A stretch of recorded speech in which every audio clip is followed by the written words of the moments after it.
So it's like, man, if it's a fear, you just face it head on. Yeah. It's gonna be there anyway. Just face it head on. Go ahead and do it. And a lot of times I've learned facing my fear head on, the situation actually come out better than I expected. Yeah.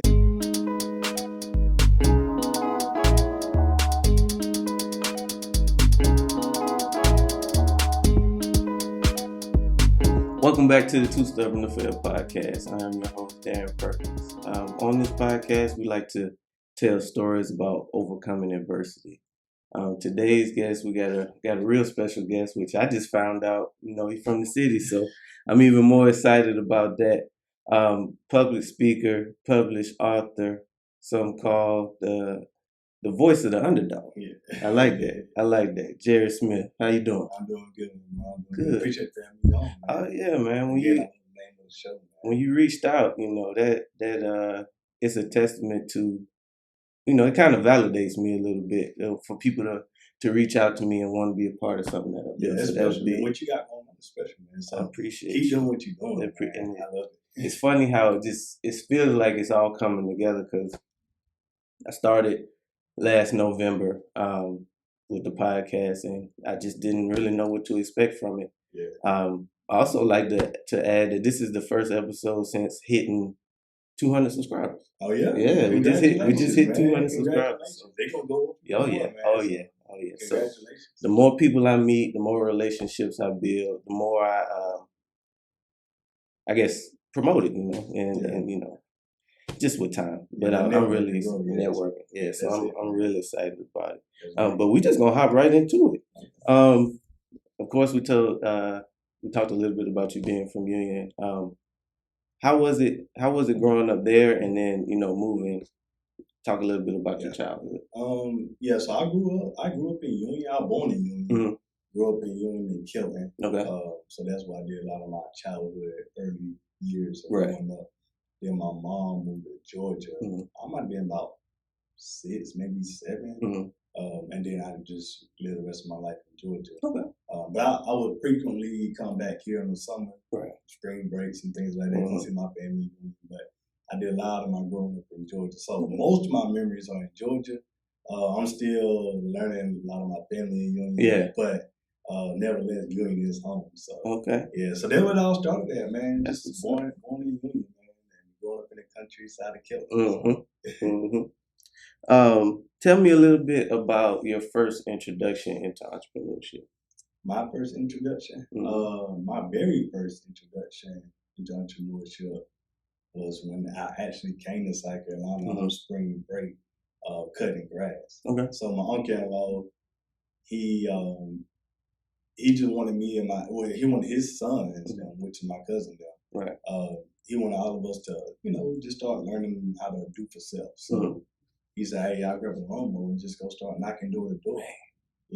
And my cousin, they went with it. Yeah. They want to do it. Me personally, and with them, they grew up in a different way. So with me, I was like, I had to do it. It's like, I need a little money. Yeah. So it's like me, I'm gonna go knock on these doors. You might not want to go so, but I am. So that was my first taste of entrepreneurship, man, and it felt good. I was able to just grab a lawnmower, go door to door. I was going around Spartanburg, Film Spring breaks, and just knocking on people's door and like cold knocking. Yeah. And people were like, and I was like, look, whatever you charge, no, they asked me how much I charge. I said, whatever you want to give. Right. I mean, at this time, I'm like 10 years old. So any little money would help me. But man, I had I was a pretty good clientele, man. Yeah. So that was my very first taste of entrepreneurship. And then it was like, man, it's like, okay, I can really see myself doing for self once I really figure out the business structure of things, how they actually go. So that was my very first taste, man. Just grabbing a lawnmower and knocking on doors. Hey man, you can't beat it. So what would you say another big takeaway would be from starting that early? Another big takeaway from starting that early? Or was it anything that did you learn from like that? One of the biggest things I learned from that is customer service. Mm-hmm. Taking care of the customers. Right. Man, like the people I cut, the yards I cut, man, like the fact, like, they trusted me enough sometimes to, like, they'll leave out of town and say, yeah, just come over, cut my yard. And it's like, they tilt me very well, like, way over the like, cause I would only, when they did ask me how much I would charge, I would say maybe $40 or something like that. But man, they'll tip me like $100 stuff. So, but it all goes back to taking care of the customer. So my main goal was to make sure they were satisfied. And when they were satisfied, I wouldn't believe until they were satisfied with their yard. Right. So it taught me early on how to take care of people.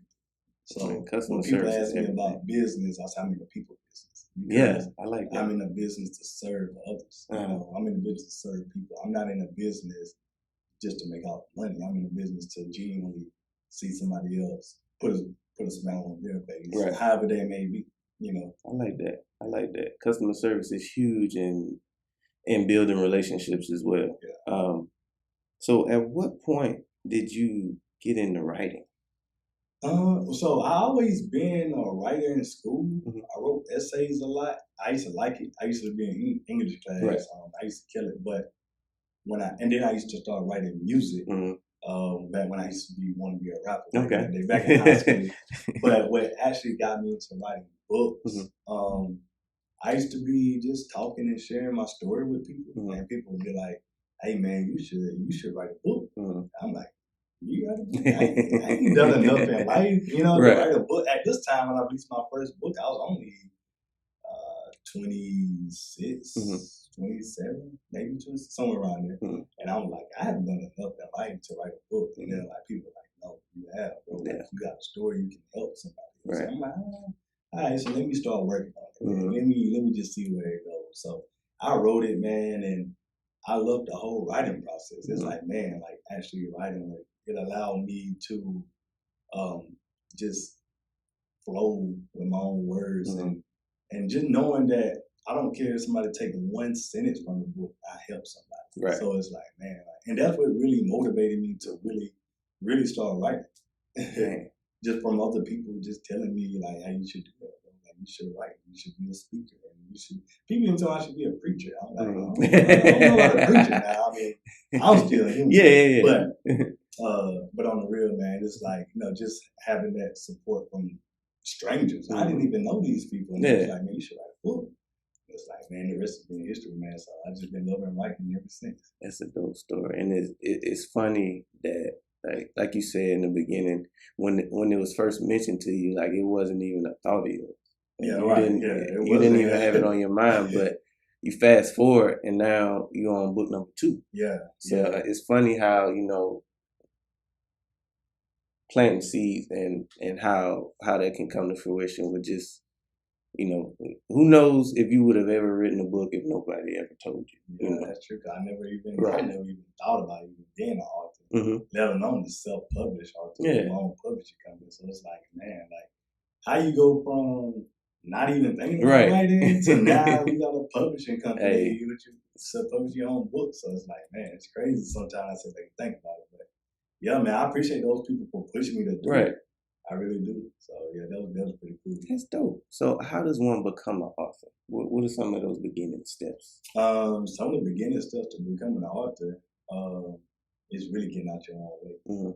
I meet a lot of people, and I struggled with it early on when I started writing a book. Right. I meet a lot of people that say, man, I want to write a book. I've been writing a book for like 10 years and I ain't published it yet. The first step is getting out your own way.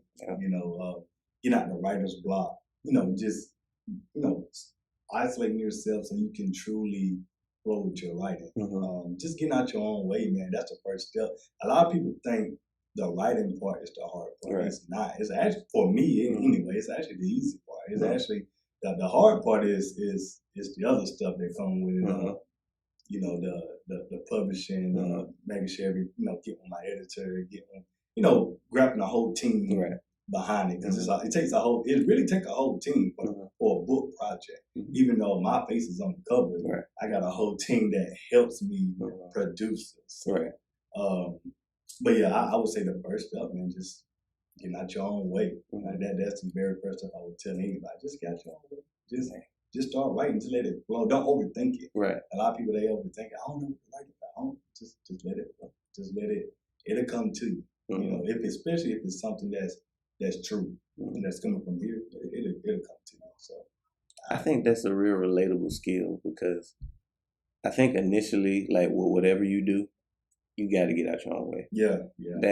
That's like the first step. Is that fear of what if it doesn't work? Right. You know, and once you realize that the worst thing is a no, or the worst thing is that it flops, hey, you try. Yeah, I mean the main thing is getting out of your own way, like you said, and producing it. Because once you produce it, then you can worry about the other stuff. Then you worry. Because I think a lot of people just worry about steps that it's really none of their business.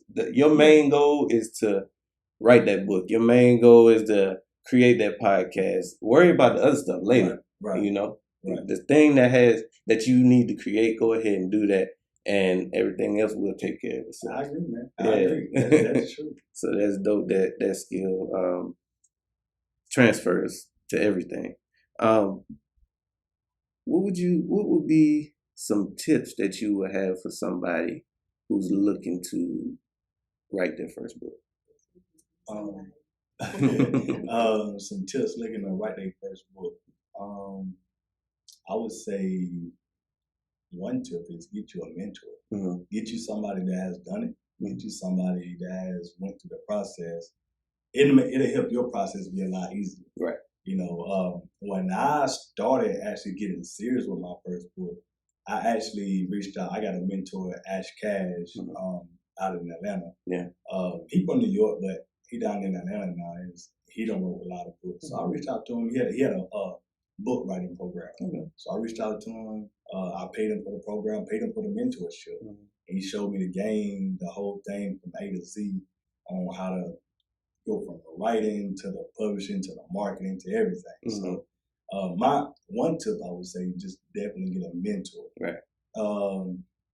Another tip I would say when it comes to being an author is to outline your thoughts. You know, or have your thoughts organized. Right. Have your content organized. That way you're not all over the place. Right.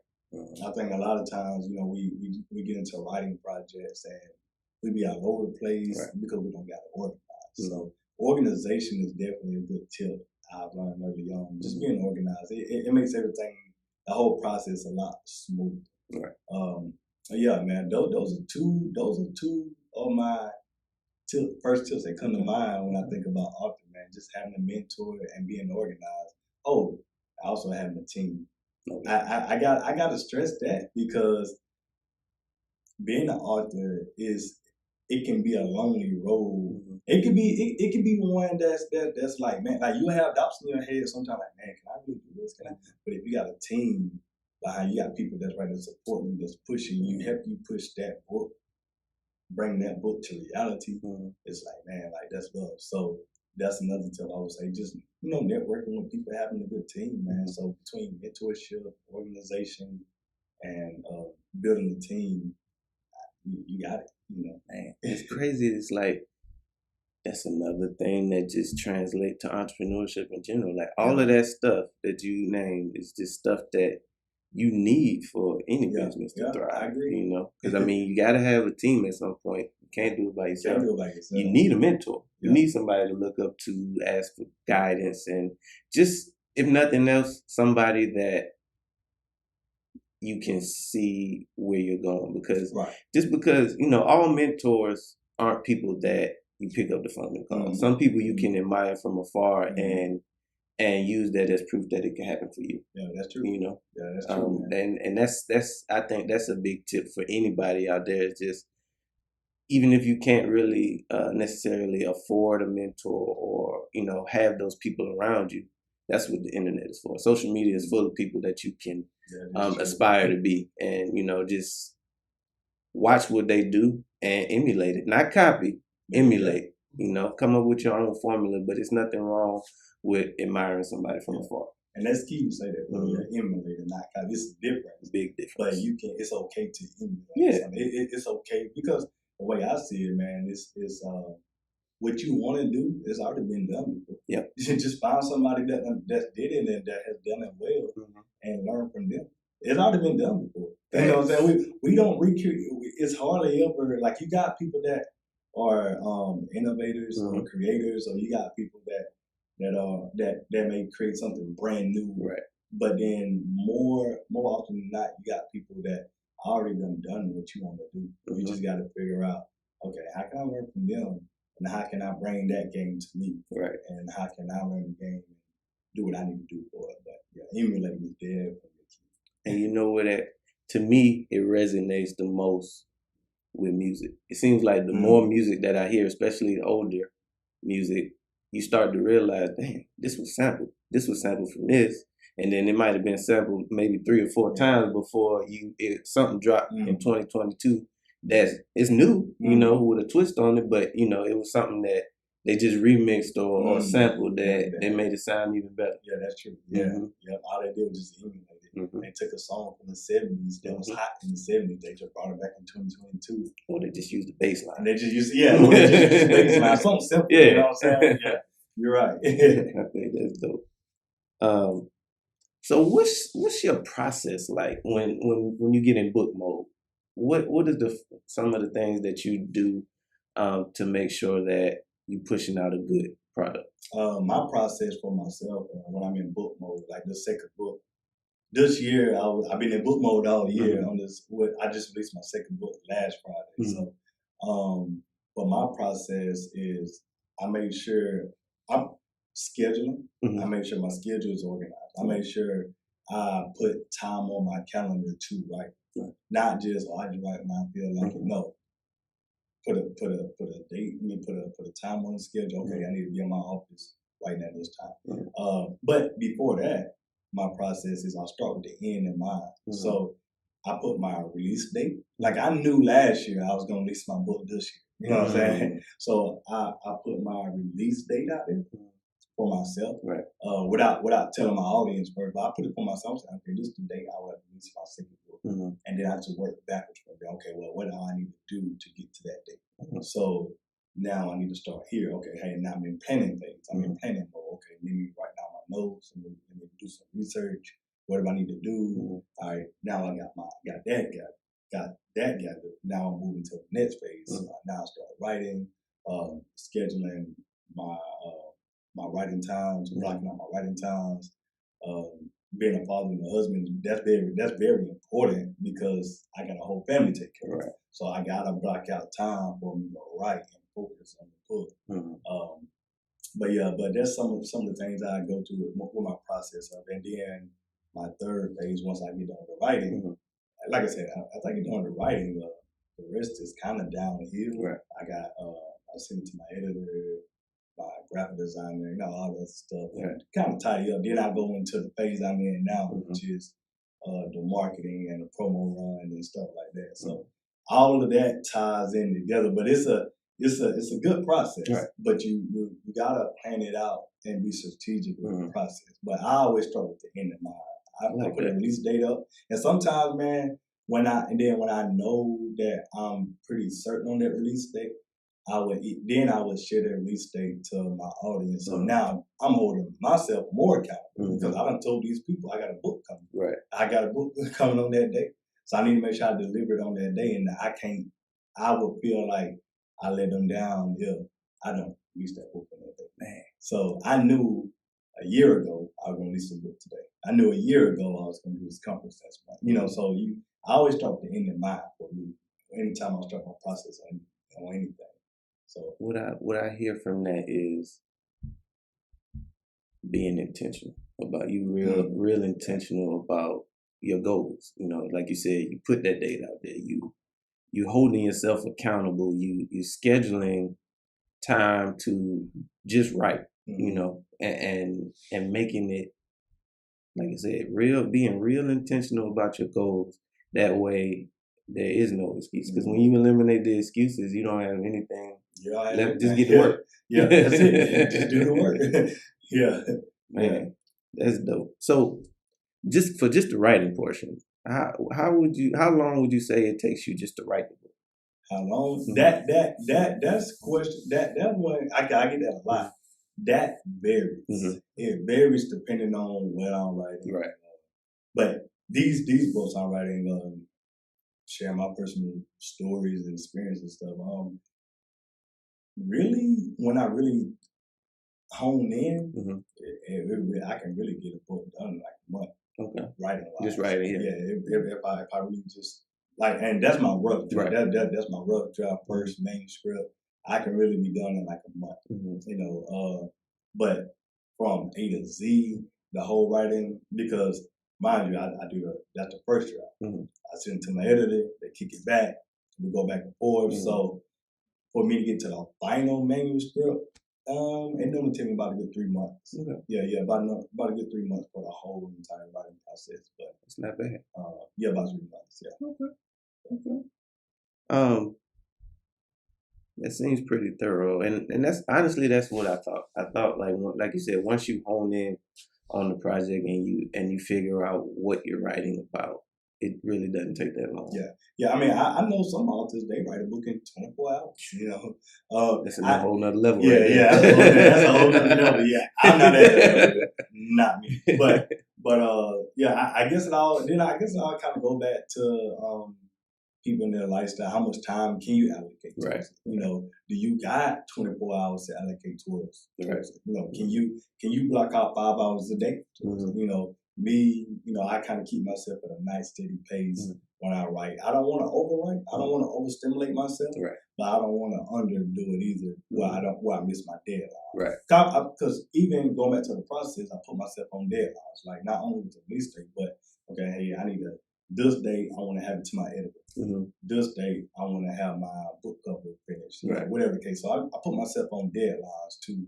And even with the writing process, I put myself on deadline. Okay, I want to have my first rough draft finished by this date. And then I want to have my final manuscript finished by this date. You know, just different stuff like that. With the writing process, just put myself on deadlines and, you know, just going through the process. I like that.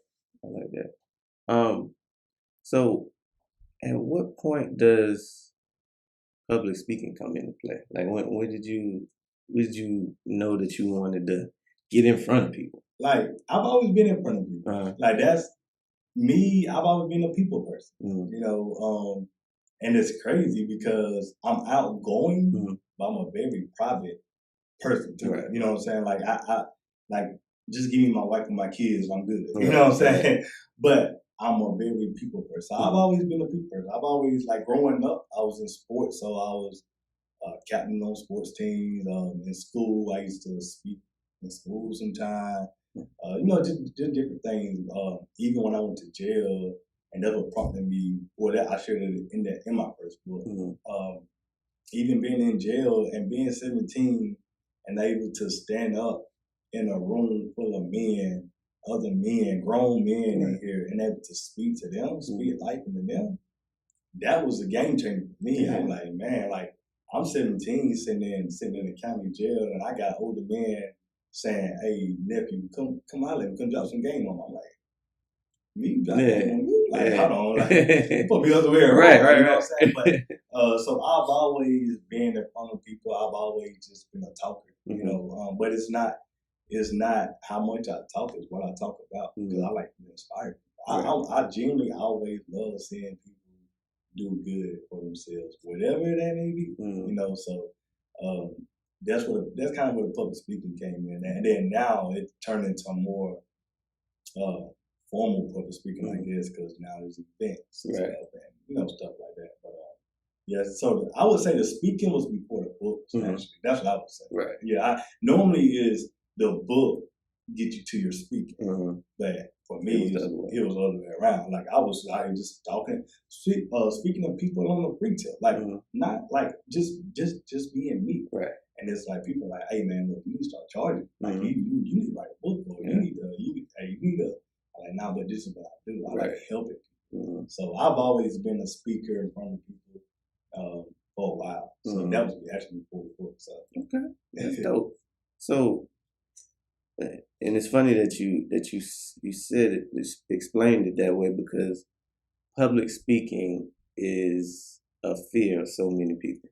That's probably one of the number one fears, or things for people to do, is get in front of a crowd. And it doesn't, depending on your fear, it doesn't have to be a lot of people. It could be 5 people. You know, how So, did you ever have any fear? Oh yeah, I still do. Yeah. I get it. I get it right now all the time. You know, I'm in management at my 9 to 5 job. So when I gotta get up and lead meetings and speak in front of them people, it's like I still get it. But that initial fear is there. But as soon as I start talking, then it just goes away. You know what I'm saying? So it's just like when I play basketball and we have a big game, big high school rivalry game. It's like before the game, I'm nervous. I'm nervous. Getting butterflies. But when that tilt, when that ball going out, it's over. Now I'm locked in on that defender, and I'm good. I'm focused on the game. But leading up to it, oh man, so I still get nervous right now to this day. I'm nervous about my own covers coming out next month. To be honest with you. And I think that's a testament to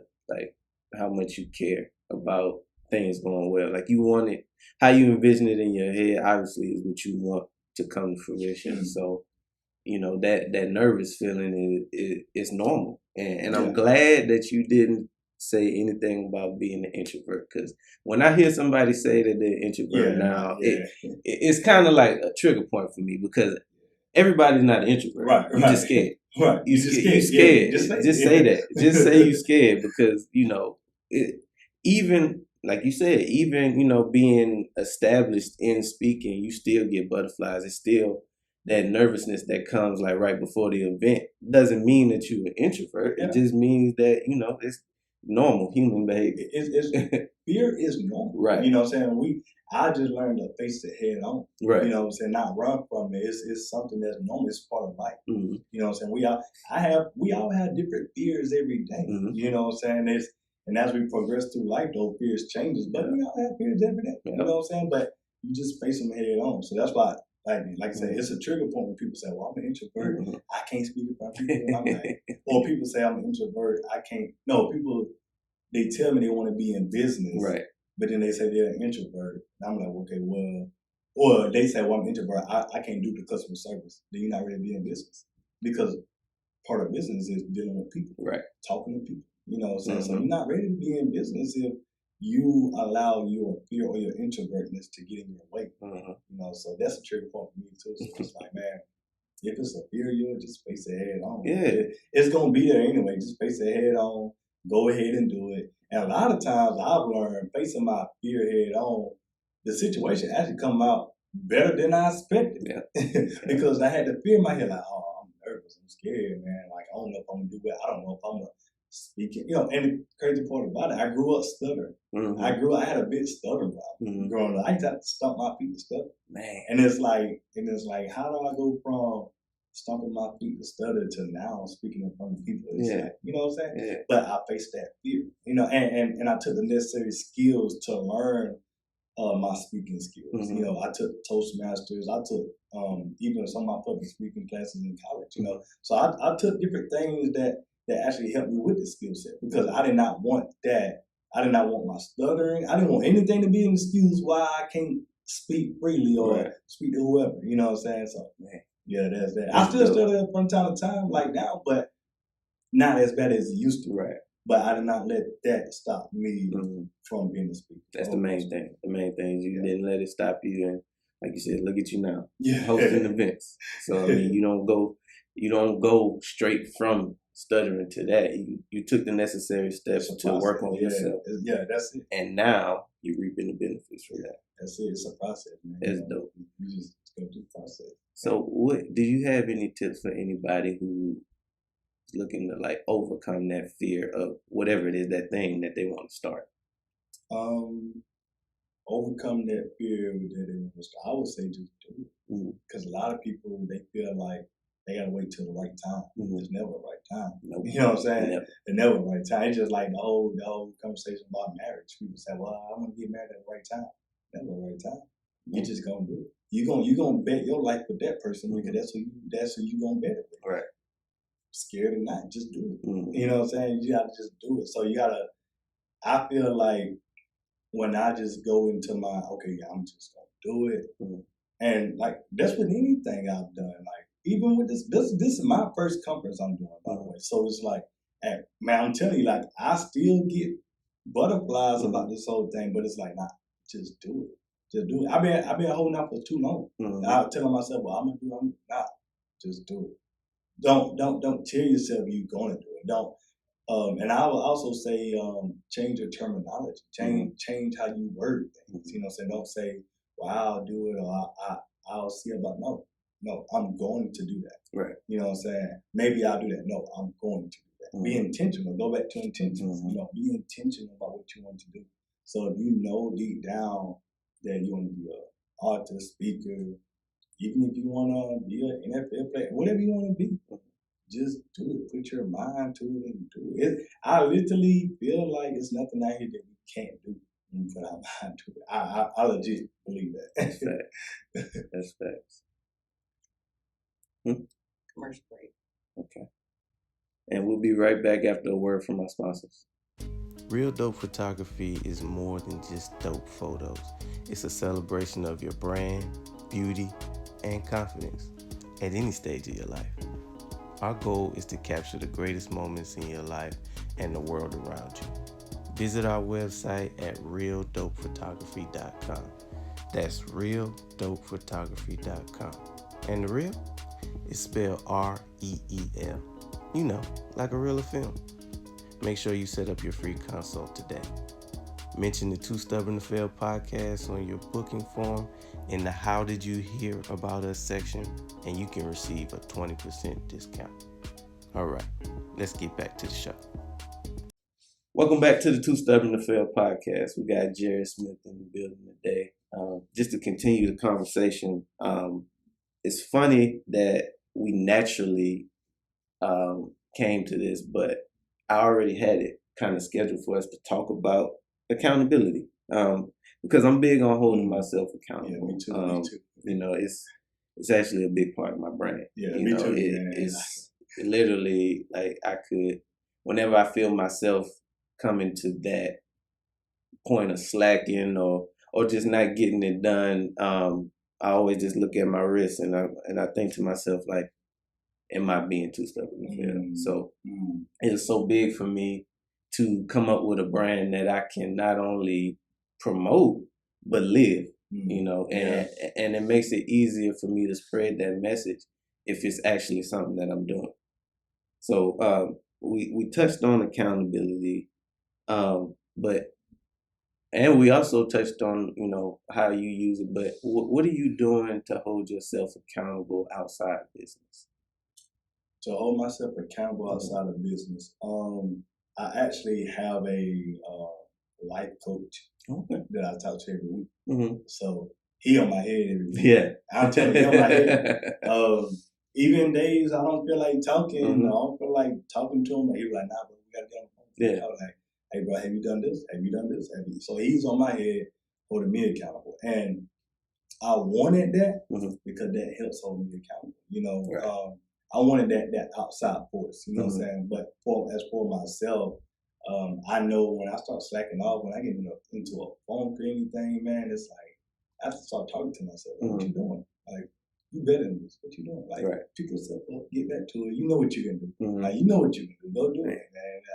You know, so I'm big on accountability. When I lead my team at work, I tell the associates, man, accountability. I'm gonna hold you accountable for your job, but I want you also to hold me accountable for my job. Right. And so with myself is I know I have many different roles I play every day: father, husband, even like I said, and this is stuff outside of business, you know, that I hold myself accountable every day. And the biggest thing I hold myself accountable for is making sure I become a better person every day, a better man every day. Right. So I hold myself accountable. I hold myself to a certain standard to make sure I'm improving myself. I feel like if I'm not improving, then I feel like there's always room to improve. I feel like you never gonna figure out life. You know what I'm saying? There's always something to learn. There's always something to improve. And even on yourself, you learn stuff about yourself. Like, I'll be 30 next month, I'm still learning stuff about myself. Like, man, you know what I'm saying? But everything goes back to that accountability, man. Just not making excuses. Like, that sounds like an excuse to me, Jay. So you need to make sure you change that excuse to something else. Go make it happen. You know? I like that. So these are the kind of stuff I be talking to myself about. Like, man, like, you know, I try to stay away from excuses. I try to stay away from excuses. So as soon as I start feeling myself, you know, self-pitying or excuses, I try to snap out of it, hold myself accountable, and just keep it going. Bro, I do not like complaints. Yeah, I can't. That's a pet peeve of mine. I can't do it. I don't cut people out for complaining too much. Yeah. I had to. It's like, man, that energy is different. Man, that's a pet peeve of mine. It's just it's wasted emotion. It's something that, you know, we should all spend more time focusing on solution rather than the problem. I tell people, man, you got one time you come to me with a complaint. Right. After that, I want a solution. Because I'm not gonna keep hearing the same complaint. Right. You know what I'm saying? And I expect the same thing. I expect other people to tell me the same thing. Hey, Jared, Jared, you got one time. Jared, I heard this last time, Jared. I want to hear a solution. You know what I'm saying? And it's like we need those kind of people in our life, and you need that for yourself to go back to accountability. So you need that. Like, you need that. But a lot of people, man, they run with that stuff. They shop in that stuff. They want to complain because it's easy to complain. Right. It's easy to just say, oh, my life is miserable. It's easy to complain, but it's hard to turn the complaint to a solution. So I challenge people, find a solution. Find a solution. Sometimes I feel it's important for you to sit in it. And what I mean by that is, whatever you got going on, you know, it's easy to put a Band-Aid on it or complain about it or not deal with it head on. But really, most of the time, you just need to sit in that and see like how it feels, that problem.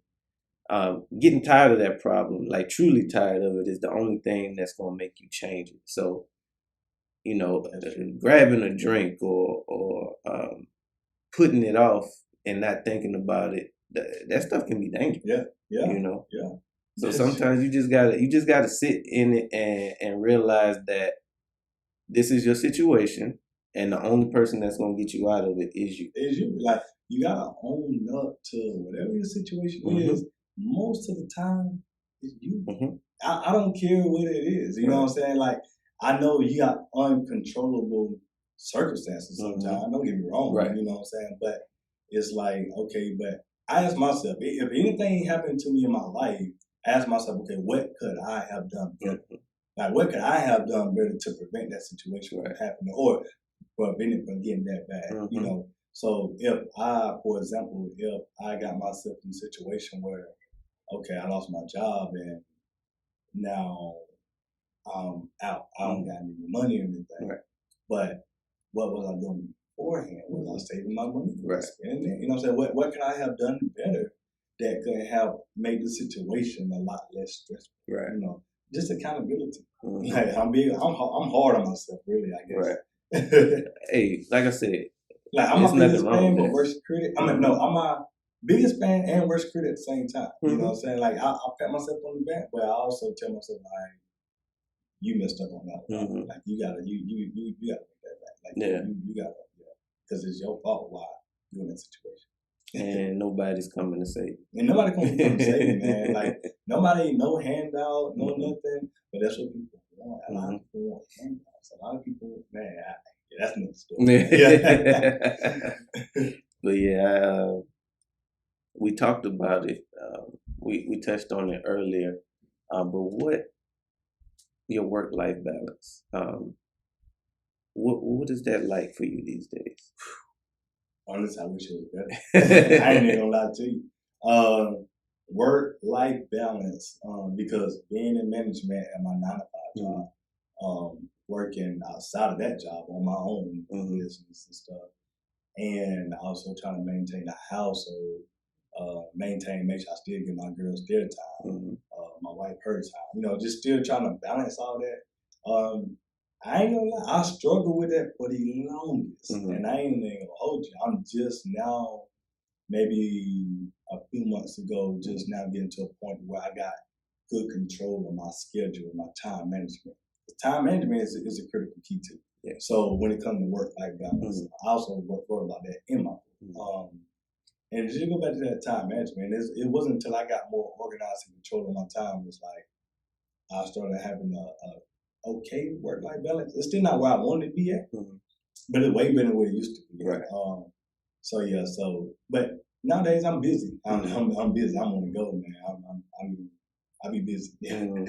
Man. Sometimes too busy for my own good. Sometimes I don't like being this busy. Right. You know what I'm saying? Sometimes I don't. Like, I got off work this morning, came here for the podcast. You know what I'm saying? Because that's something I'm going to make it happen. Right. You know what I'm saying? I lock it in. Okay, cool. We set that date. Like, work and no work. It's not going to stop me from doing, okay, what I need to do. But I also know, okay, hey, the same amount of time I dedicate towards business or work, I need to make sure I got my dedicated time towards my family, take my girls to the park, spend time, things like that. So I'm still working on that work-life balance. Right. It's still trying to wrinkle out some things, but it done came a long way though.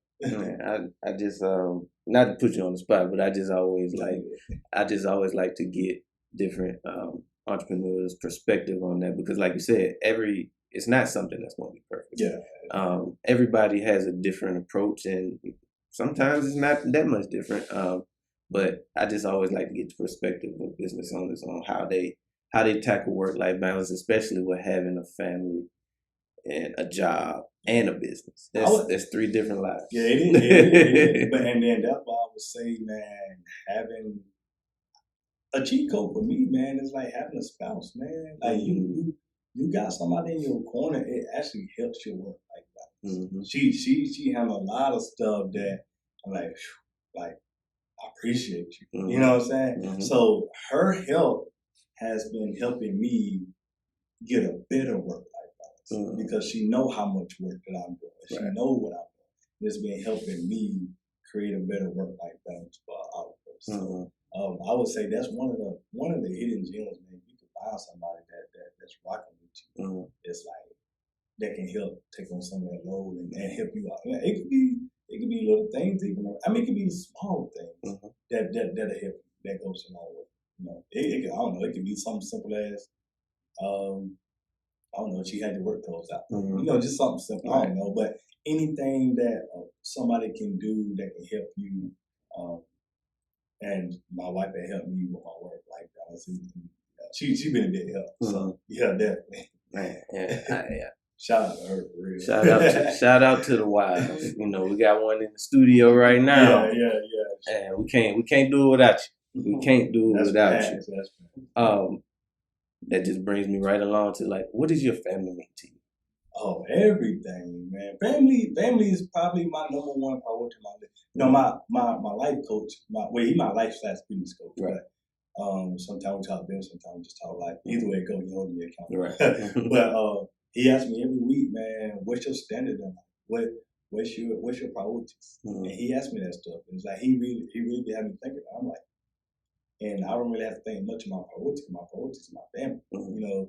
Mean everything. Right. And when I say my family, like I used to try so much on trying to, do everything for my extended family, but that was a lot of draining sometimes. Yeah. So, but my family is my household family, my wife and my girls. What am I doing to set them up? Are they straight? Right. Are they straight? As long as they straight, I'm good.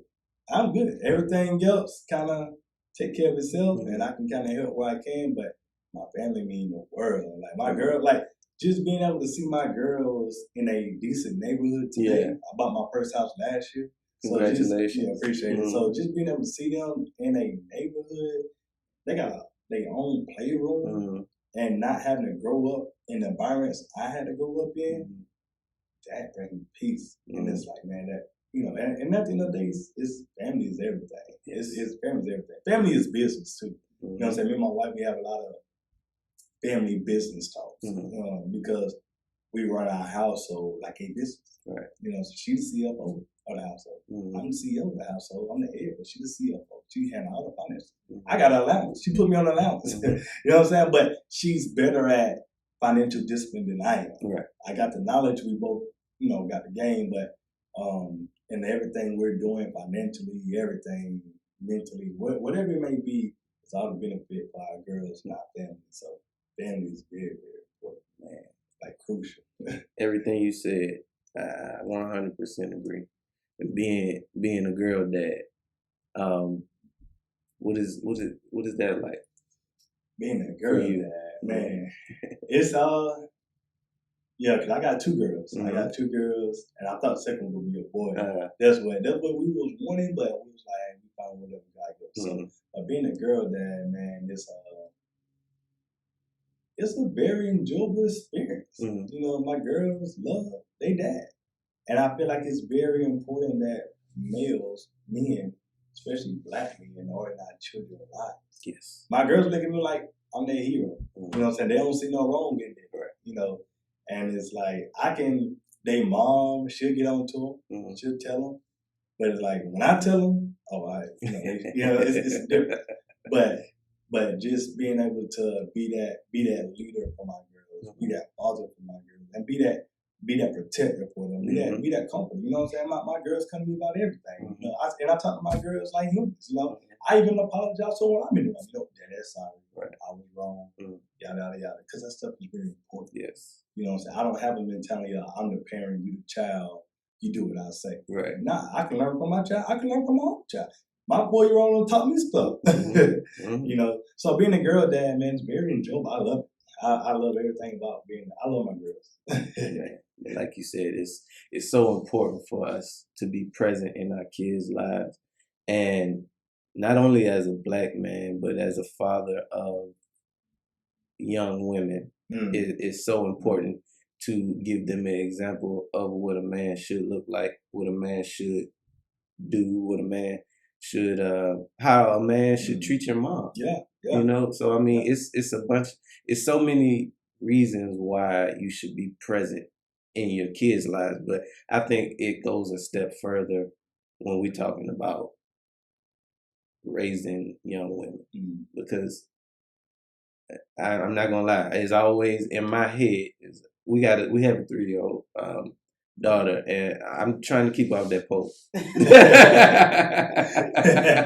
So whatever I need to do to make sure that she doesn't ever have to feel like she has daddy issues or anything that she needed from me that I wasn't able to give her.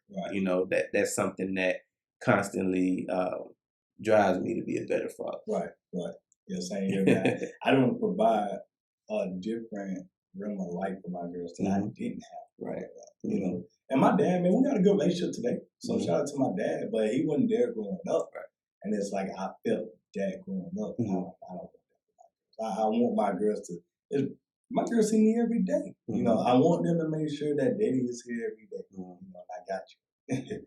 And I think it's important that you said, you know, you know what it feels like to have an absentee dad. Not to say that he wasn't in your life, but not in your life how you wanted him to be. Or needed to. So it's important that we give our children the things that we didn't have, so they don't have those same feelings. Yeah, that's true. You know? That's true. Yeah, that's big. So you know, it's that time of the episode. We got to talk about this book, man. Tell me a little bit about what we can expect from the book. The book Success is My Prey. First off, I know a lot of people ask me how I come up with the title. Man. That's my motto. That's my everyday motto. Success is my prey. And what that means is just like a lion goes after his food. A lion, when he's hungry, man, you're not going to stop him from eating. Nope. If he hungry, he's going to get his prey. Same thing with humans. So it's like success is our prey. What that means, that prey, your goal, that's your prey. So whatever goal you got, you want to buy a house, that's your prey. You lock in on that prey, you don't stop until you get it. So when I bought my house, we locked in on it. Didn't stop doing it. That was my prey. I made that my prey. I'm a lion in my head at heart, so it's like I'm on that ground. I'm gonna get it. I'm gonna make sure I see that through. So that's how I came up with the title. That's my motto. That's my thought process behind it. And so I wanted to write a book that shared that with people. You know, success is my prey, but my personal story. And so I wrote about growing up in Union, growing up in the environments I had to grow up in, talking about my facing 20 years of prison. I was a convicted felon, so I was homeless in Atlanta. You know, just those different experiences early on in life is really what like opened my eyes in a big way. I'm like, wait, this ain't life. Like I told my boys back then, I said, man, I'm done with these streets. I said, that judge told me I'm facing 20 years in prison.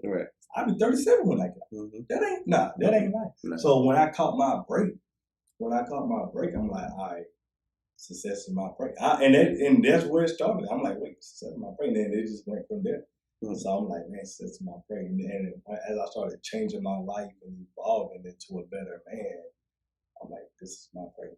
Is to get better every day. And I want to share my story, this story, with people so they can, whoever I can help with it. Because there's other people out there that go through similar circumstances. Maybe a little worse, maybe a little better, I don't know. But I just wanted to help somebody with it. So I love my first book, Success is My Friend. I love it, man, because I feel like I'm very transparent. I feel like anybody reading the book, man, I'm coming from a very transparent place. Where a lot of people I feel like they can maybe relate. And it's like, man, if that young man can pick himself up, then I can do the same thing. I can get that. So I'm excited to dig into it, man. I really am. This is always the point. We're gonna pay some bills real quick, but when we come back, we'll get into the Too Stubborn to Fail moment. So we'll be right back after a word from our sponsors.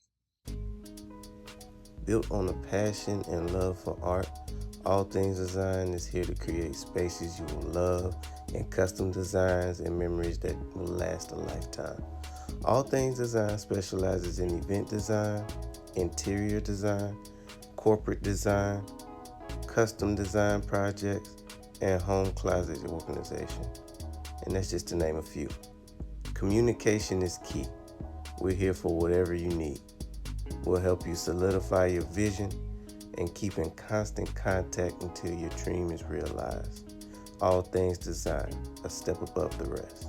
Be sure to book at allthingsdesign.org.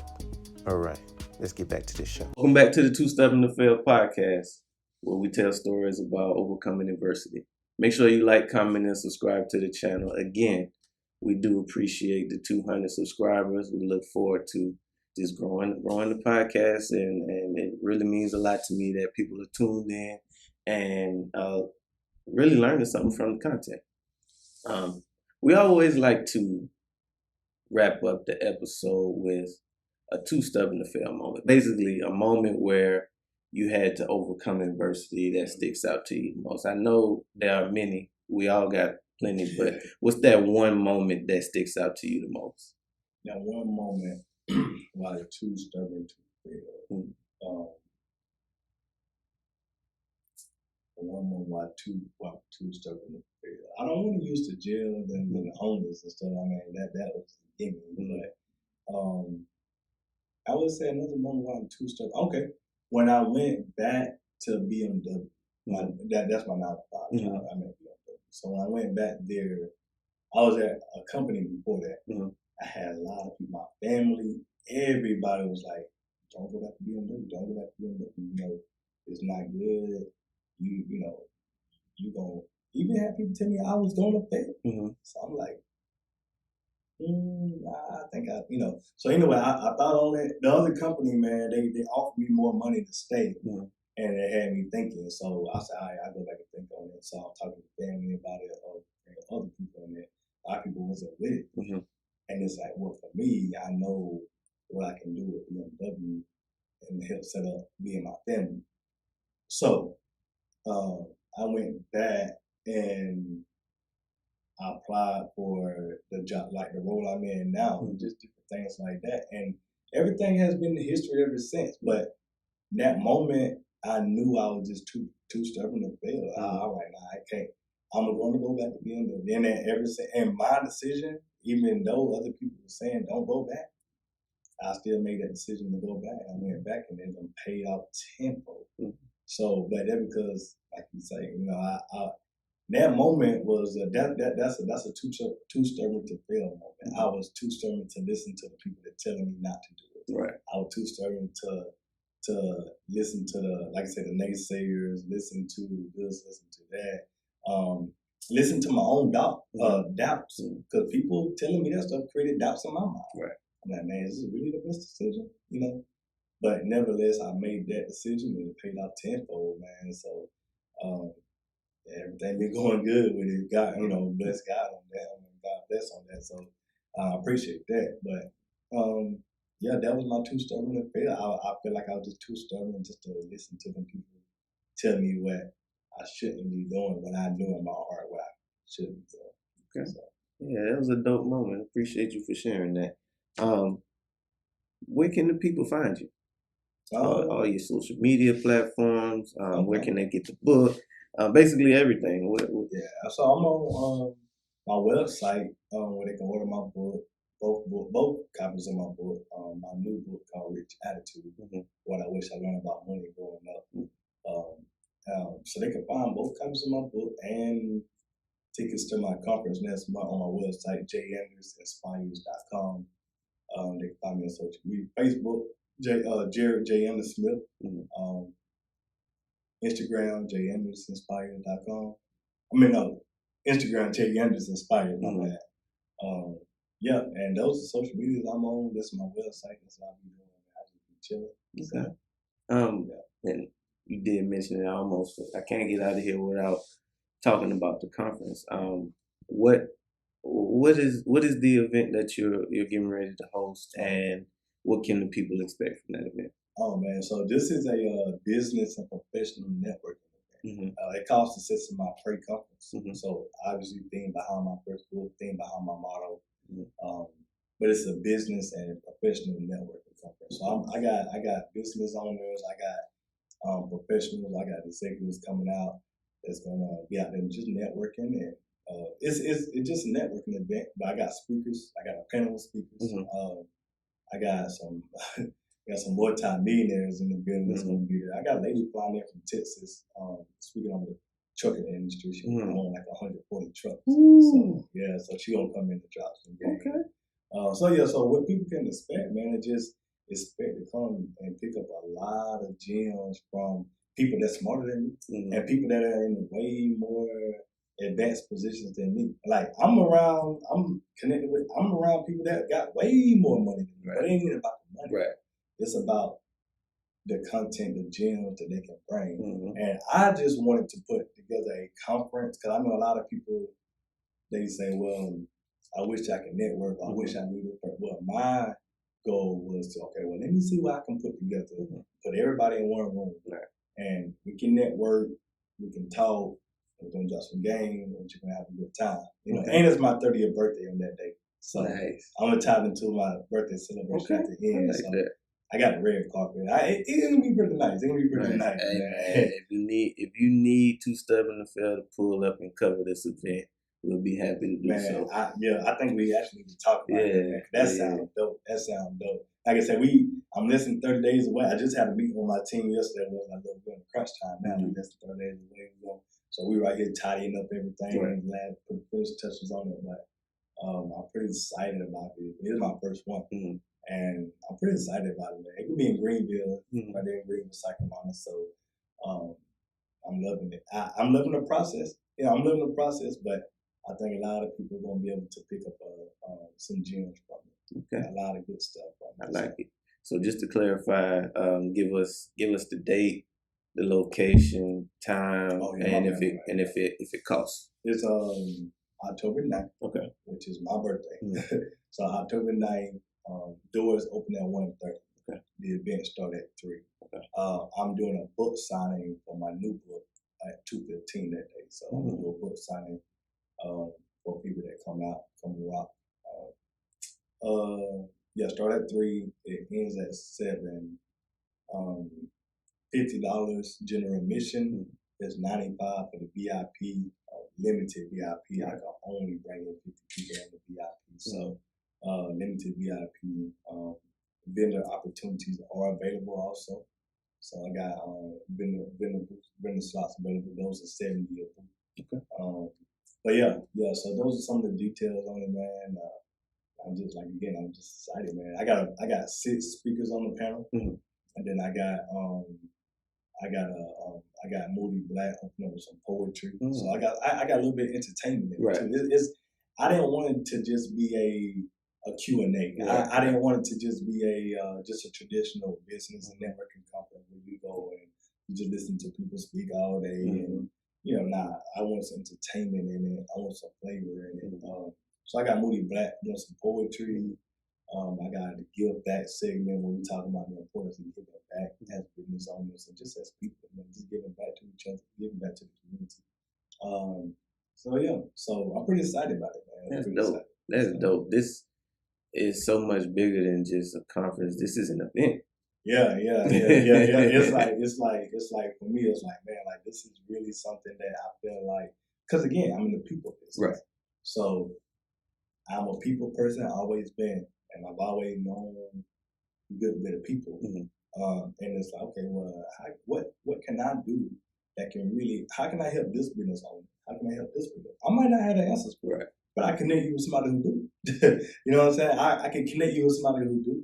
Like people ask me all the time, can I help them write a book? I can, but I know my schedule is a little hectic. Right. But I know somebody who got a publishing company.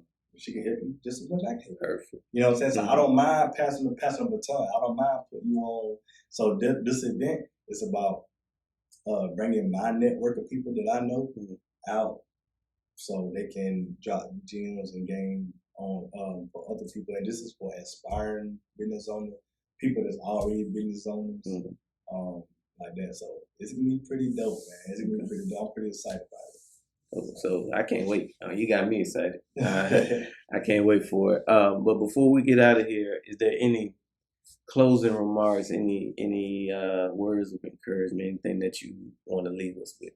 Yeah, man. I would say every day when you wake up, just aim to be better than you were yesterday. Set your goals in life. Be intentional about your goals. Make those goals your purpose.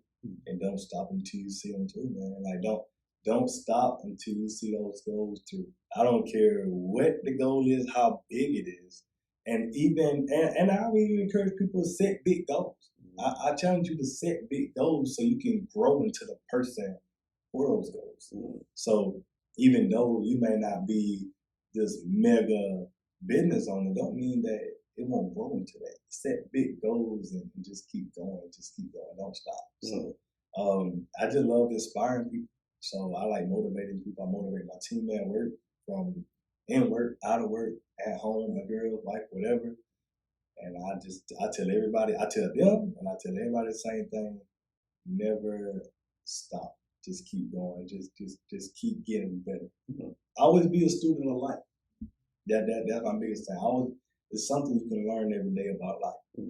You're never gonna have life figured out. Nobody is. Nobody got a manual life. Nobody has a manual of parenthood or anything. This stuff you learn as you go. I'm still learning how to be a father every day as I go. So for that reason, just have patience with yourself, but also just keep going, man. I would be a student. I tell you, education is important. Be a student first. Be a student of life, man. So many gems dropped on this episode, bro. I appreciate you coming out. I really do. Having me, man. I love the name again. I love the name. I love the logo. I love everything about it. So keep doing what you're doing with this, man, because you creating a platform where you allowing other business owners to just share their stories or whatever the case may be, man. And and in return, like I'm excited to see you go from 200 to 2,000 to 200,000. Like, you gonna go. Let's claim that. Yeah, you gonna claim that. You gonna go. Yeah, man. So keep doing what you're doing, man. I just love positivity. Yeah, man. I appreciate you coming up. So we're just wrapping up another dope episode of the Too Stubborn to Fail podcast. We had J.ANDERS in building today, Jared Smith. And we are signing out.